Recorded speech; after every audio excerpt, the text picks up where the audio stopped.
حكم مصر عملية صعبة جدا.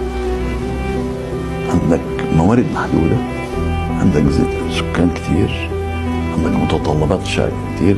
أنا فوجئت إن أنا رحت نائب رئيس جمهورية، وبعدين توفى السادات، ما نقدرش نسيب البلد كده، اضطريت أتحمل المسؤولية. والمسؤولية أصلا عملية صعبة جدا.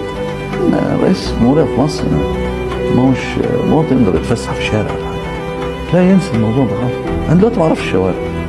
رئاسة مصر دي ليست بنعملها سهلة، مش كده يعني، والخروج منها مش سهل. إن كان علي أنا نفسي استريح. إنك تكون رئيس مصر دي إرادة شعب. إذا الشعب مش عاوزك لما تعمل إيه مفيش فايدة. أنا راجل جاد في شغلي، أنا بشتغل من الصبح لحد ما أجي يومي مشاكل الناس، شارع اسمها حاجة.